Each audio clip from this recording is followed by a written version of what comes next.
Olá, bom dia. Conseguem me ver e me ouvir?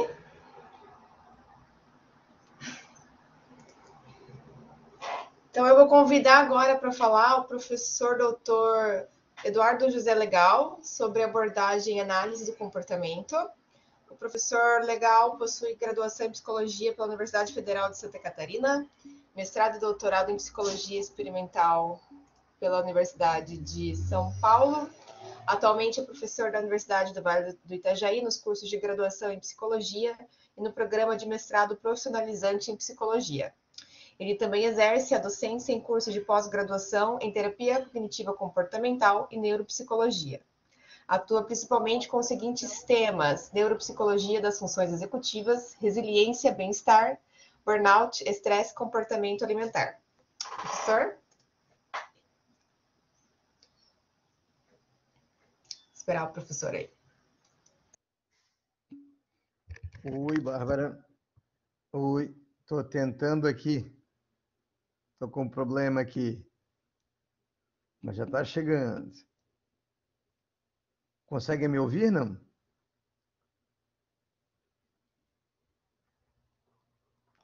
Com um pequeno problema aqui. Deixa eu ver. Opa, beleza. Ótimo. Alisson, e aí? Como é que está? Tranquilo? Tudo certo, prof. Estamos conseguindo te ouvir. Alisson, estou só tentando... Beleza, estou só tentando achar aqui.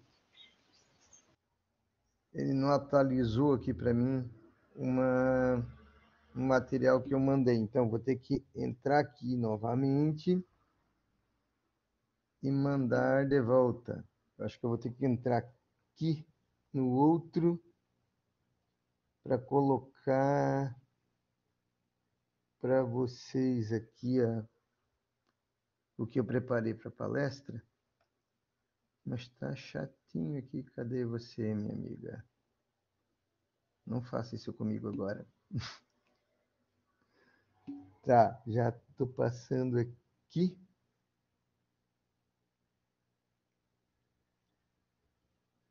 Na pior das hipóteses, eu tenho...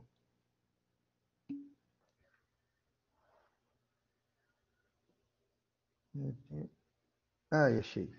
Vou. Beleza. Eu vou colocar aqui, online. Só um minutinho. Deixa eu ver. Beleza. Deixa eu só colocar aqui o conteúdo.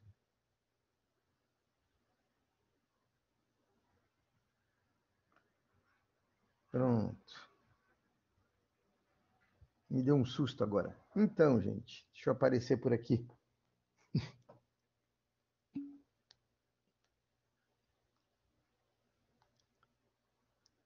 Vamos lá.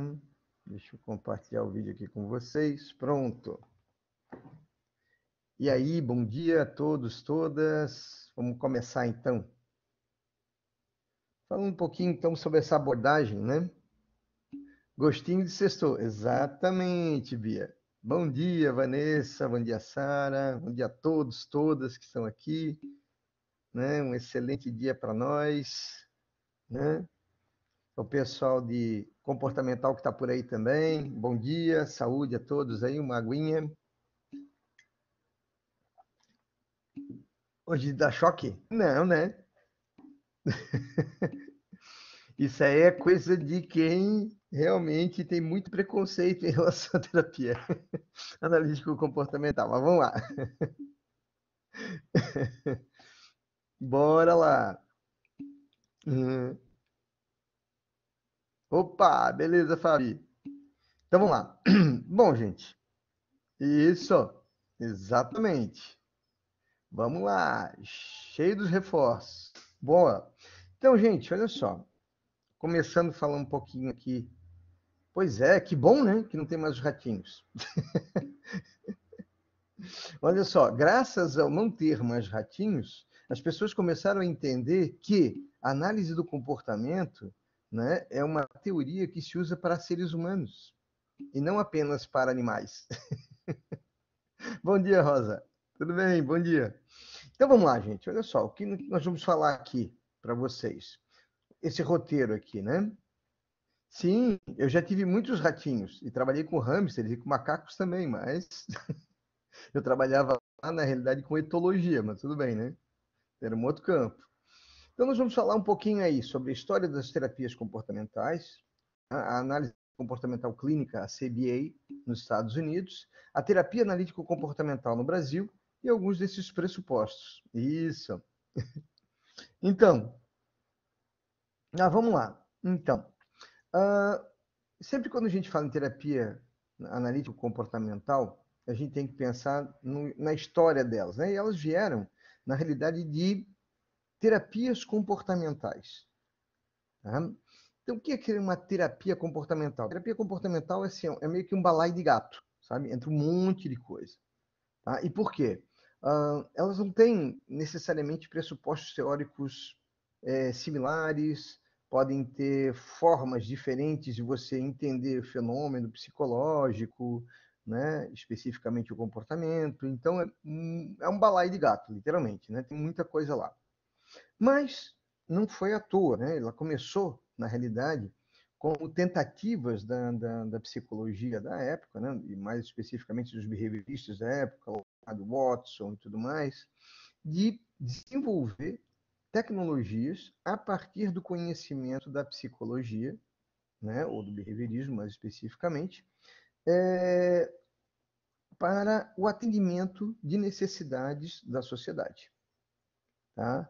Então, nas décadas de 20 e 40, ali, né, do século passado, e para todos os que nasceram no século passado aí também, como eu, né? Olá, tudo bem? Então, primeiras tentativas de se aplicar o conhecimento em laboratório em situações cotidianas, né? Né, Lu? Nós somos todos do século passado, então, vamos lá. Quando eu nasci, os Beatles estavam acabando, mas tudo bem. Então, vamos lá.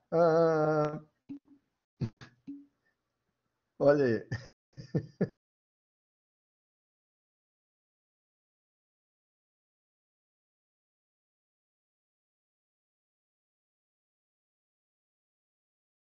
Nessa época também. Né? Os Rolling Stones faziam sucesso nessa época aí. Então, as primeiras tentativas de aplicar o conhecimento obtido no laboratório em situações cotidianas. Né? Para quê? Tratamento de ansiedade. Quando começa isso? Pelaquela triste história do Albert, né? Lá do Watson. Então, ele desenvolveu, ele mostrou que era possível você realizar, né, um procedimento onde se implantava, né, ou se construía um comportamento específico de medo em relação a ratos, né, ou a bichos de pelúcia, ou casacos peludos e tudo mais. Bom, 2 anos depois desse fatídico experimento, né, digo fatídico assim porque eu sempre falo pessoal em aula, né, em análise do comportamento, que o Watson, assim, tudo bem, ele tem um papel histórico e tal, mas ele é meio persona não grata, assim, entre os próprios analistas do comportamento, né? E por quê? Ele fez umas coisas meio estranhas lá que não, meio antiéticas, né? Bastante, diga-se de passagem, e que acabaram, na realidade, fazendo um desserviço à própria psicologia, né? E ao próprio behaviorismo. Mas vamos lá. Bom, o tratamento começou 2 anos depois, então, desse experimento com o Albert, né? Uma psicóloga e mais psicóloga comportamentalista, né? E mais outros psicólogos da época desenvolveram técnicas a partir do condicionamento reflexo ou condicionamento respondente, né? Sim, por aí, Edson. Uhum. Atrás do viu metal o cara tava, né? Então vamos lá. E o tratamento de transtornos de ansiedade para alcoolismo começou nessa época, então, através de técnicas de recondicionamento, né? Ou de condicionamento de nova resposta. Tá? Então, esses primeiros tratamentos eram, vamos dizer assim, pensados principalmente em cima, né, do paradigma do condicionamento reflexo. né, ou do condicionamento respondente, especificamente. O objetivo, fundamentalmente, né, era de mudança de comportamento, né, naquela época pensado então como mudança do respondente, né, ou seja, do comportamento emocional ou ainda da resposta de prazer diante daquela situação ou da resposta de medo diante de uma situação. Então, de medo para ansiedade, né, e do prazer para o alcoolismo. Bom, o problema é que nesse momento histórico, né, aí das aplicações, o behaviorismo ainda era aquele behaviorismo do Watson, né, não tem a ver com a análise do comportamento hoje, e obviamente deixava de fora uma série de respostas que eram extremamente importantes, né, especificamente, tá, as respostas emocionais, né, pensamentos e tudo mais. Ou seja, toda a subjetividade, né, ou a singularidade de construção do humano era deixada de fora. E por quê? Porque esse era o modelo da época. Tá? Enquanto isso, paralelamente, né, outras teorias começaram a se desenvolver também e desenvolver práticas psicoterapêuticas. Né? Antes dela, então, a gente está vendo aí, né, caminhando paralelamente a psicoterapia baseada em psicanálise, né?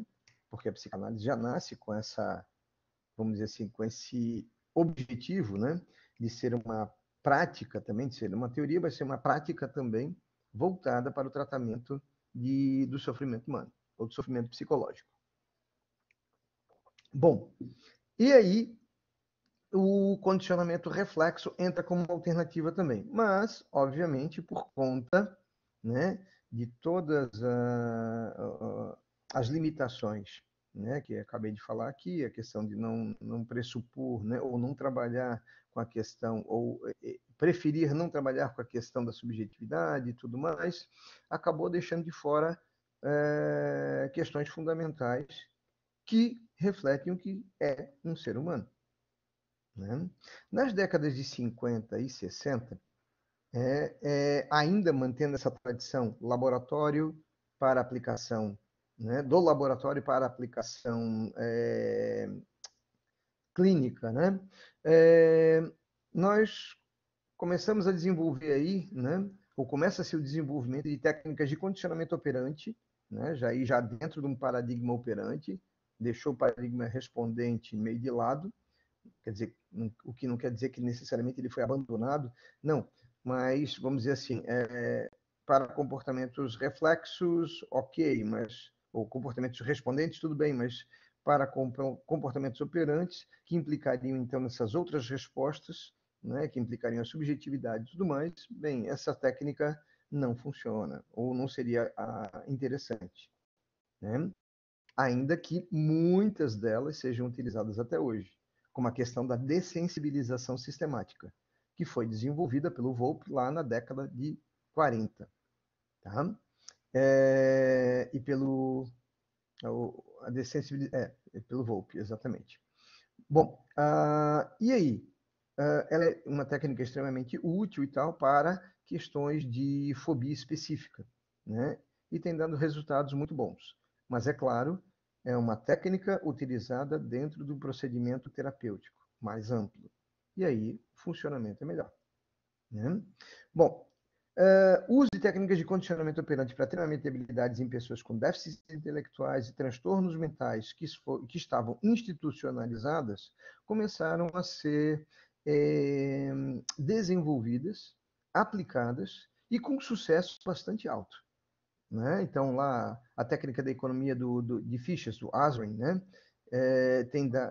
Até hoje, né? É uma técnica bastante utilizada e boa parte dela fundamenta, inclusive, a ABA, né? A análise do comportamento aplicada, que é utilizada em escolas para alunos especiais e que tem dado resultados muito bons. Né? Então, para o TEA, né, para transtorno do espectro autista, nós temos um sucesso bastante grande, né, do uso desse procedimento, né, com a melhora de relações de moral, melhora de qualidade de vida, tanto do sujeito quanto dos seus familiares e assim por diante. Então, nessa época, essas práticas, né, começaram a ser chamadas, então, de modificação do comportamento. Tá? De fato, vamos pensar assim, o pessoal não é muito criativo em relação a nomes, né? Então, como é que se dá como é que é o nome dessa prática onde há modificação do comportamento? Modificação do comportamento, pronto, né? E assim ficou chamado, né? E assim ficou conhecido. E esse movimento começou a gerar também uma certa olhares, né? Começou a chamar a atenção de olhares fora, né, do behaviorismo, né? Fora da análise do comportamento. E principalmente de quem especificamente? Aí nós temos o pessoal na década de 60 e 70, né? Começando aí as intervenções baseadas em modificação do comportamento, mas para o consultório clínico, como conhecemos hoje. Certo? Mas quem trouxe esse movimento aí?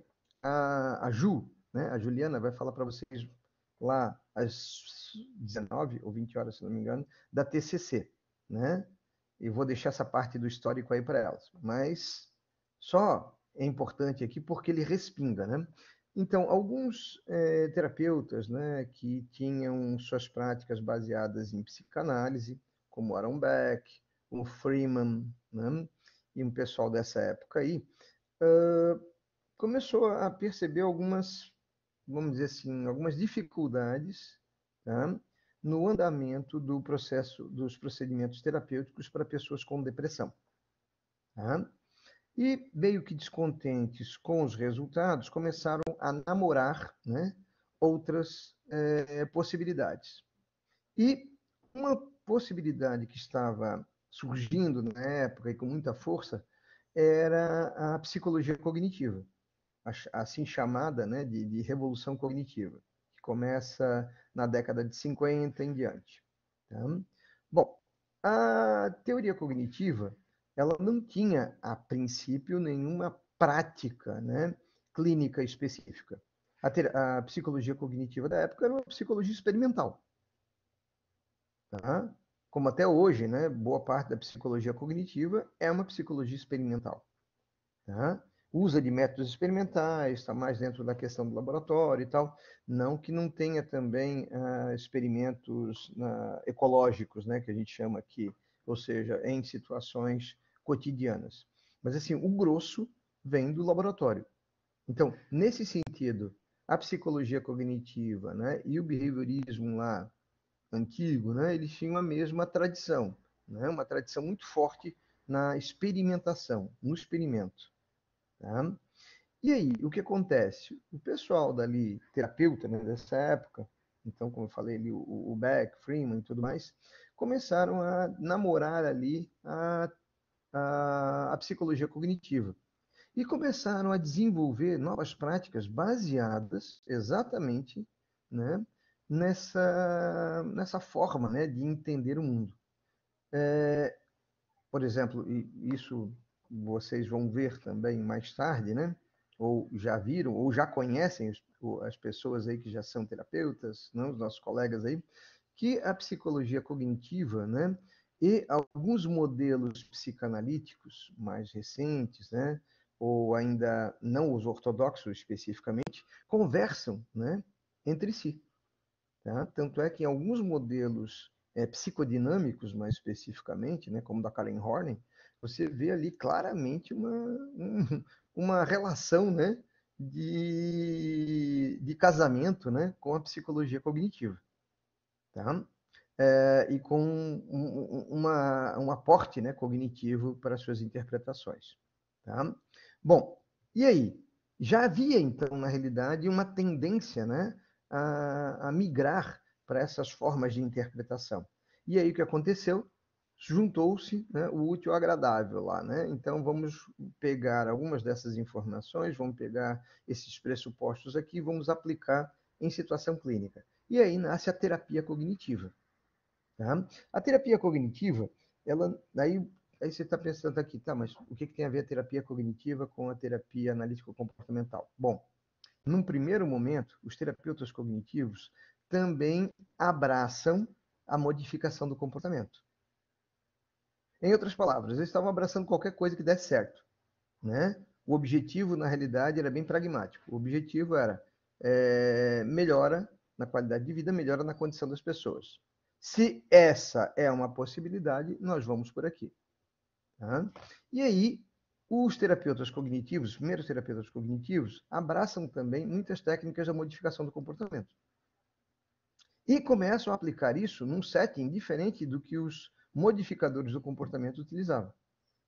Né? Então, do tratamento nas instituições, em escolas específicas, para pessoas com necessidades especiais, ele passa, né, a ser aplicado também no consultório clínico que nós conhecemos hoje, né, na forma de fazer terapia mesmo. Então, e aí começa, vamos dizer assim, esse primeiro movimento ficou chamado como terapia cognitiva. Logo em seguida, um segundo movimento, onde você percebe claramente, né, o uso das técnicas de modificação do comportamento dentro da terapia cognitiva, ele passa a se chamar, então, de terapia cognitivo-comportamental. O que, na realidade, é meio complicado. E por quê? É como se houvesse, por exemplo, uma coerência teórica, né, entre psicologia cognitiva e psicologia e análise do comportamento. Esse eu não conheço não, Eliane. Mas vou anotar aqui. E aí, o que acontece? Poxa, olha só. Pessoas de lugares diferentes. Tá bom, então, Gabi. Não são mesmo, né? Mas aqui no Brasil são mais. Tem algumas aí que eu já vou apresentar para vocês. E aí o que acontece? Poxa, olha só. Você tem aí terapias agora diferentes. Uma terapia que junta técnicas comportamentais, né, com técnicas cognitivas. Até um dos autores que critica, né, essa questão da terapia cognitivo-comportamental, esse nome, né, ele diz o seguinte: isso só poderia ser criado por alguém que não conhece nem psicologia cognitiva e nem análise do comportamento, né? Aí por isso que junta as duas coisas. Mas na realidade é uma junção de técnicas, né? Mais ou menos, né, Edson? Teoricamente elas não são retroalimentadas, não. Elas são retroalimentadas talvez na prática. Na teoria, elas são muito diferentes. Elas partem de pressupostos muito diferentes. Por isso que são estranhos, né? Quando você fala, quando você junta, né? Mas, claro, na prática clínica é outro papo, né? Porque na prática clínica, né, você mira nos resultados, né? Então, até dá. Só que o problema é que tem que ser feito. Eu sempre falo, né? Olha, dá para usar, mas assim, você tem que fazer uma leitura. Então, escolher uma leitura para fazer, né? Então, uma leitura cognitiva, beleza. Dá para fazer uma leitura cognitiva em cima disso sem problemas. Tá? Vai fazer uma leitura comportamental, uma leitura analítico-comportamental? Dá para fazer também. Né? Mas aí você vai usar com base nesses pressupostos. E aí, ok. Né? Então, nesse sentido, concordo contigo. Né? Agora, no sentido teórico, realmente é meio estranho. Né? E por quê? A gente já vai falar sobre isso. Tá? Na década de 80 até a atualidade, nos Estados Unidos e no Brasil, os analistas do comportamento meio que reagem, né, ao rumo dessas psicoterapias de base cognitivista. E começam a desenvolver uma terapia ou terapias com base no paradigma do behaviorismo radical mesmo. Do tipo, ok, tudo bem, existe isso aqui, mas olha só, vamos fazer uma limpa aqui, né, vamos começar a entender aí o que é o paradigma behaviorista radical. O que é essa filosofia de ciência diz? Como é que isso se desenvolve? Como é que isso, vamos dizer assim, acaba desembocando numa questão, na análise do comportamento e como isso poderia servir de pressuposto para o desenvolvimento de terapia, né? Ou de uma psicoterapia especificamente, ou de psicoterapias. Tá? E por quê? Nós temos práticas um pouco diferentes. Tá? Que implicam também, né, nessa questão da da própria ciência, né? Você vai brigando, né, entre as pressuposições, com o objetivo também de desenvolver novos aportes teóricos, né, e novas possibilidades, né? Graças a isso, por exemplo, graças a essa briga que a gente tem lá na parte prática, né, ou melhor, essas junções que a gente tem na parte prática e as brigas que a gente tem na parte teórica, muita coisa, né, ou muitos pressupostos ou muitas formas de entender os fenômenos acabaram modificando-se teoricamente também, o que é bom para ambos. Então, a princípio, essa confusão é uma salada? É. Dá nos nervos? Dá. Mas ao mesmo tempo faz você pensar. Isso é bom, né? Porque leva também, por sua vez, a possibilidades de melhoramento na própria teoria. Opa, alguém levantou a mão aí, passou rapidão aqui.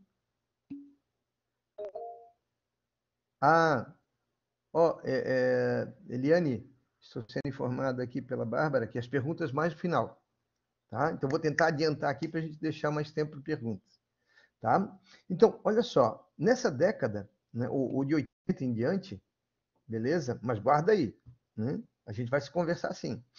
Então, na década de 80, né, começa um movimento chamado de terapia comportamental ou clínica analítico comportamental, tá? E que foi importante para o desenvolvimento de várias teorias importantes aqui, ou de várias práticas, né, como eu vou falar para vocês agora. E no Brasil também.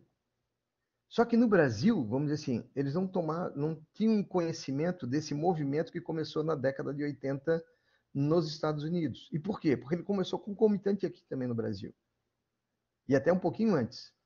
Então, por isso, hoje nós temos prata da casa. Ou seja, nós temos terapias analítico-comportamentais, né, que são desenvolvidas por brasileiros, né, por autores brasileiros. Tá? Como é o caso da TCR, né, da terapia por contingência de reforçamento. Tá?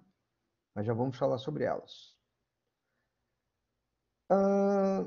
A análise comportamental clínica, então, surge como uma resposta dos analistas do comportamento dos Estados Unidos para aquele modelo, né, que se chamou de cognitivo comportamental ou comportamental cognitivo. Tá? De novo, e por quê? Segundo esses autores, pô, sabe, tem um rolo ali, né, meio, tem um embaço em termos teóricos que não dá para ser resolvido, né? Esse embaço teórico diz respeito ao quê? À questão dos pressupostos epistemológicos, tanto da psicologia cognitiva quanto da psicologia analítico-comportamental. Tá? E aí? Bom, e aí que é um pouco complicado. Não que necessariamente, por exemplo, de um modo geral, né, nós podemos dizer que os cognitivistas e analistas do comportamento não tenham pressupostos, né, tanto na psicologia cognitiva quanto na psicologia, na análise do comportamento, você vai perceber ali que existem alguns pressupostos filosóficos, epistemológicos, que são comuns, ambas. Tá? Assim como existem alguns pressupostos que são comuns a muitas outras teorias, né, psicológicas. Tá? Mas algumas delas nem tanto. Então, isso faz com que mude-se o rumo, né, do processo terapêutico, o alvo e o rumo. Tá? E aí, por isso que acaba sendo diferente, tá? Nesse sentido. Então, problemas da própria conceituação da TCC, né, acabam levando a dificuldades teóricas de se unir pressupostos que são muito diferentes. Um deles, claramente, é a questão do mentalismo e do contextualismo. Quando a gente fala em mentalismo aqui, estamos falando do quê? A própria psicologia cognitiva, ela parte do processo do estudo da cognição. Né? O que é o cognição? O que seria a cognição? Né? Seriam todos aqueles processos que têm como finalidade o desenvolvimento do conhecimento, ou a produção de conhecimento. Tá? Então, quando a gente fala em produção de conhecimento, ou o próprio ato de conhecer, estamos falando aí em questões como a percepção, a linguagem, o pensamento, né? E esses pressupostos, né, um dos pressupostos básicos do mentalismo, então, que essas questões específicas, elas determinam as demais no funcionamento do sujeito. Tá? Já a análise do comportamento, baseando-se nos pressupostos do behaviorismo radical, ela é contextualista, né? Ou seja, não partimos do princípio de que a resposta está no sujeito. Nós partimos do princípio de que a resposta está no mundo onde o sujeito está junto com o sujeito. Em outras palavras, ela amplia e coloca o sujeito dentro do contexto. E é no contexto e não no sujeito que nós vamos encontrar as respostas. Apesar de cada sujeito ser uma unidade singular, com seus pensamentos, sentimentos e tudo mais, suas experiências, suas próprias aprendizagens, sim, mas tudo isso ele aprende, ele desenvolve no ambiente, no meio, né? No meio cultural. E ele não deixou de ser biológico por conta disso. Em outras palavras, eu não posso em nenhum momento deixar de considerar esses três grandes determinantes do comportamento. Os aspectos filogenéticos, ontogenéticos e sociais culturais. Ou seja, eu não posso separar o sujeito do que ele é. Então, eu não posso separar o sujeito do mundo em que ele está. Eu não posso separar o sujeito das relações. Então, a resposta no contextualismo, certo, são as relações. No mentalismo, está na forma como o sujeito monta o mundo para si. Por isso, partindo desses pressupostos, a gente vai trabalhar com coisas diferentes. Tá? Por isso, lá, quando a gente fala em cognitivo comportamental, é estranho. E por quê? Porque se parte de pressupostos diferentes. Tá? Bom, a necessidade de distinguir fundamentação teórica, que dá sustentação à prática, e um conjunto de técnicas é fundamental. Uma coisa é você ter um conjunto de técnicas, ok. Tá? Mas o que arregimenta elas? O que une elas? Tá? Então, parece, num primeiro momento, tá, que... Opa! Já? Poxa, mas não são 9... Não, seria até 9... Ah, tá certo. Beleza. 10 minutos. Então, vou adiantar aqui. Perfeito. Obrigado, Bárbara. Então, olha só. Rapidão aqui, para a gente fechar. E aí? Bom, ao desenvolvimento de terapias, né, nesse momento, então, começa a se desenvolver, da década de 80 para cá, uma série de terapias que são baseadas, então, em análise do comportamento. Tá? E aí nós temos a terapia funcional analítica, a FAP, a terapia de aceitação e compromisso, a terapia comportamental dialética, a ativação comportamental, a terapia comportamental integrativa de casais e assim por diante. Tá? Então, apesar de ser um avanço, essas terapias ainda mantêm algumas formulações um tanto ecléticas, tá? Em práticas terapêuticas. Né? E aí, daí começa a pegar, né? E por que está pegar? Olha só, você ainda está usando coisas que não seriam muito viáveis, né? Teoricamente, você utilizar junto. Muito aceitáveis você usar junto. Mas tudo bem. Já começa, então, o quê? Uma tentativa de mostrar aqui uma diferença entre elas e, ao mesmo tempo, de mostrar que existem algumas possibilidades conjuntas, sim. Tá? Bom, a terapia analítico-comportamental é um nome que é dado à terapia de base em análise do comportamento, em TAC, no Brasil. E ela foi desenvolvida aqui. Né? É prata da casa, né? Diga-se passagem. Então, no Brasil, psicólogos que tinham sido formados na década de 60 e 70, né? Com formação em análise do comportamento, principalmente na Universidade de São Paulo e na Universidade de Brasília, tá? Que foram fundadas, né, por um psicólogo analista do comportamento que veio aqui formar, né? Que veio aqui, na realidade, montar o curso de psicologia nessas duas universidades, na USP e na Universidade de Brasília, né? E esses primeiros psicólogos aí formados, eles tinham tendência a seguir carreira acadêmica, mas começaram a perceber que não, a gente podia fazer alguma coisa na área né, clínica também na área aplicada, tá? E aí, começa uma busca, né, dessas pessoas especificamente, desses psicólogos, né, pela aplicabilidade da análise do comportamento em contextos clínicos, mas contextos clínicos gerais, não aqueles institucionalizados e tudo mais que já havia na história lá da AC, né? Então, o Hélio Guilhardi, a Ana Teresa de Abreu Ramos, a Maria Elisa Cardoso Guimarães, o Herbie Luiz Cruz e a Ilka Veiga Moroni formam, né, a primeira clínica de análise do comportamento no Brasil.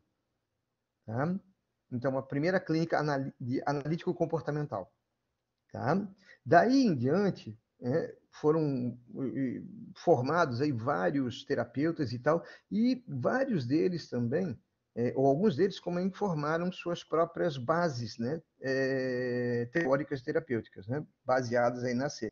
Entre elas, nós temos aí a terapia por contingência de reforço, do Hélio Guilhardi, a terapia molar e autoconhecimento, e a psicoterapia comportamental pragmática lá do Moreira. Tá?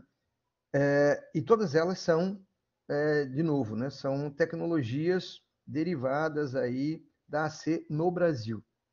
Tá? Bom, quais são os pressupostos das terapias derivadas da AC? Primeiro, o arcabouço filosófico, todas elas têm em comum, é o fato de terem o behaviorismo radical como filosofia da ciência. A análise do comportamento como modelo de psicologia e a utilização de procedimentos de intervenção terapêutica tecnologicamente descritos e conceitualmente sistemáticos derivados da C. Ou seja, você tem que matar a cobra e mostrar o pau, né? Ou seja, de onde você está tirando isso? Qual é o pressuposto tecnológico que você está utilizando, ou melhor, desculpa, o teórico que você está utilizando para desenvolver essa tecnologia? E conceitualmente sistemático. Me diga exatamente como é que você faz isso. Tá? Qual o procedimento, qual o protocolo, o que você pressupõe por trás disso. Tá? E a linguagem para descrever os fenômenos interacionais entre terapeuta e cliente está alicerçada, então, na proposta da análise do comportamento. Ou seja, a utilização dos termos técnicos na área. Tá? Os pressupostos da AC, então, e aí? Não, e não só, né, ele, mas principalmente o pessoal aqui no Brasil também é baita, né? O contextualismo, né? Então, como eu falei antes, é a base da AC, da prática da AC. Então, o comportamento é relação e deve ser compreendido no contexto em que ocorre e não dentro do sujeito. A distinção fora e dentro não faz sentido, uma vez que o sujeito está no mundo e se faz sujeito no mundo. Então, é esse sujeito no mundo que interessa. Tá? São as suas relações, e não o que está dentro dele, né? Especificamente. Todas as ações, e nem o que está fora dele. Na realidade, é tudo junto ao mesmo tempo. Tá? Todas as ações do organismo, sejam elas privadas ou públicas, ou seja, que possam ser observadas pelo próprio sujeito apenas, ou por outros, têm função para o sujeito que as realiza. Se é mantida, possui uma relação que a mantém. Ou seja, não tem aquela coisa, isso é disfuncional. Não, não é disfuncional. É disfuncional quando você vê de longe. Quando você vê de perto, dentro do comportamento, dentro daquela função, dentro da organização do sujeito, naquele contexto, ela é funcional. É por isso que ela é mantida. Caso contrário, ela já teria sumido. Né? A ferramenta fundamental do terapeuta, né, na analista do comportamento, é a análise funcional ou análise de contingências, que vai permitir mapear o papel das ações do sujeito, indicando sua função imediata e a história da sua aquisição. Ou seja, aquilo não está ali por acaso. Aquilo está ali porque foi desenvolvido, foi aprendido. Né? Então, aquilo tem uma história. E você não entender a história disso é passar por cima, não respeitar e não entender daí o processo como ele ocorre. E aí também você provavelmente não vai poder intervir de modo adequado. Então, todo o processo terapêutico é uma situação de aprendizagem, a gente parte desse princípio. Então, logo, o cliente deve também aprender a lógica da análise a fim de que possa realizá-la de modo autônomo, porque o objetivo do processo terapêutico é tornar o sujeito capaz de resolver os seus próprios problemas, sem precisar do terapeuta mais para isso. Tá? Uma vez detectadas as relações funcionais do nível micro, ou seja, molecular, e no macro, também chamado de molar, se estabelecem os objetivos terapêuticos. E as técnicas utilizadas, obviamente, vão depender dos objetivos e incluem treinos e experimentos dentro e fora também do setting clínico. Seja quando o sujeito faz, a gente pede tarefas para o sujeito, como também a própria observação em situações cotidianas, para que a gente possa entender, então, de fato, como aquilo ocorre. Porque uma coisa é como o sujeito verbaliza e outra é como, de fato, acontece. Certo? Bom, gente, claro, a gente podia falar aqui horas e horas e horas e entrar em detalhes, mas não vai dar tempo, né? Mas, basicamente, chapadão, né? É a forma de entender, né? Dentro do setting clínico da AC. Tá? Aqui só coloquei 2 referências, né? Que vocês podem ter acesso aí, tem um pouco dessa história. Uhum. Vamos lá. Bom, gente, é por aí. Bom, então nós vamos agradecer a fala do professor Eduardo José Legal. Vamos abrir para algumas perguntas. Eu acredito que não vamos haver tempo para todas, porque estão aparecendo bastante, mas eu acredito que 1 ou 2 ainda dê tempo, professor. E depois eu peço, se possível, se você puder disponibilizar o seu endereço de e-mail, se algum colega tiver alguma pergunta e você puder fazer isso para responder, eu acredito que vai ajudar. Sem problema. Inclusive a Eliane, né, tinha levantado a mão antes. Eu que agradeço aí você. Pode ser via chat ou então pelo áudio, né, levantando a mão, a gente já consegue liberar. Beleza. Pode mandar aí então, Eliane.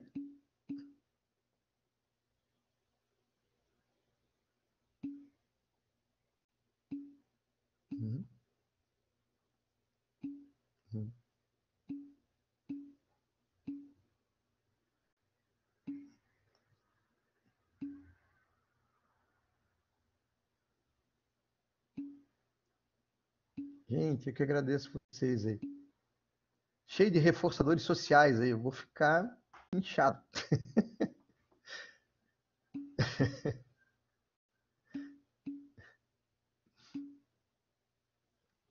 Opa, a Eliane está esperando a liberação do áudio para ela.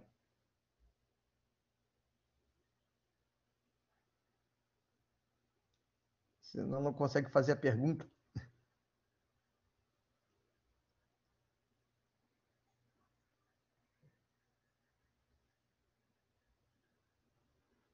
Oi.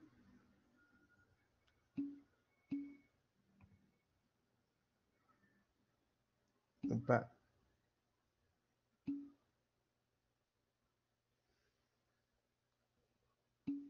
Imagina, Aline. Já estamos liberando, professor. Beleza.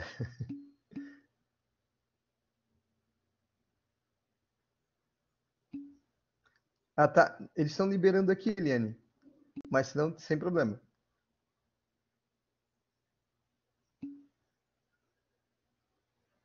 Obrigado, Isa.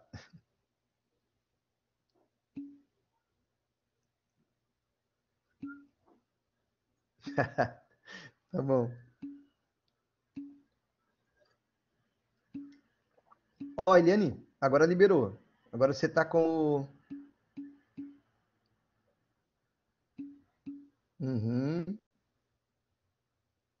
Beleza, Cintia. Obrigadão.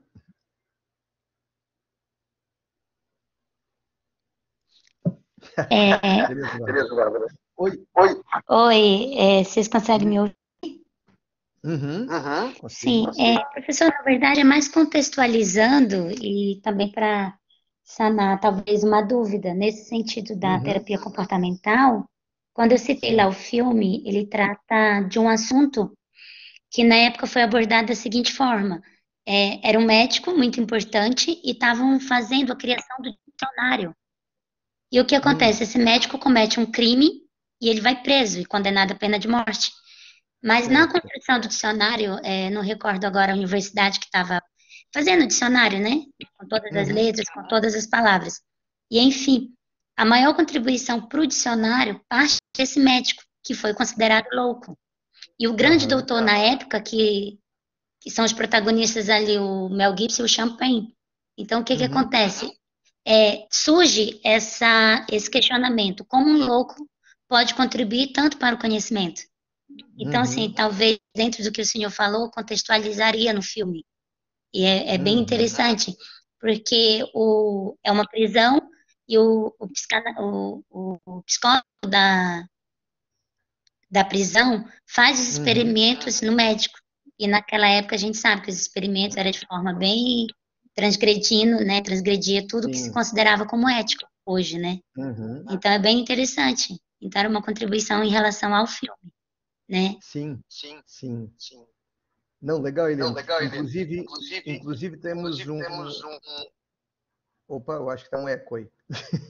Deu. E um filme clássico, né, que é o Laranja Mecânica, que mostra exatamente uma tentativa, né, o método Ludovico lá, né, eles usam ali aquelas práticas de modificação do comportamento baseada em condicionamento reflexo, tá? Que é aquela lá das antigas, da década de 20 e 30, né? E óbvio, né, não vai dar certo porque na realidade isso nunca funcionou com comportamentos complexos, né? Então tem bastante, vamos dizer assim, críticas, né? Já existiam muitas críticas na época e tal, e depois também. Então, para especificamente os transtornos fóbicos, né? Ele realmente funcionava bem. E até hoje ainda funciona a dessensibilização, mas dentro de um processo, né, terapêutico. Fora disso, é considerado até meio perigoso, né? Bom, então vamos agradecer mais uma vez a fala do professor José Legal, doutor, que sempre nos traz muitas elucidações e contribui muito com os colegas, com os nossos estudos e com o nosso aprendizado. Professor, mais uma vez, se você puder disponibilizar o seu e-mail para possíveis questões de alguns colegas. E vamos, então, agradecer aos participantes e vamos dar sequência, então, na nossa programação. Teremos agora, às 9h40, uma outra palestra sobre abordagem psicoterapêutica histórico-cultural. Gratidão, Beleza. professor. Eu que agradeço a todos vocês pelo convite aí, pela oportunidade. E vamos lá, vamos seguir essa semana aí que está muito legal. Muito obrigada. Obrigado a todos aí. Tchau, tchau.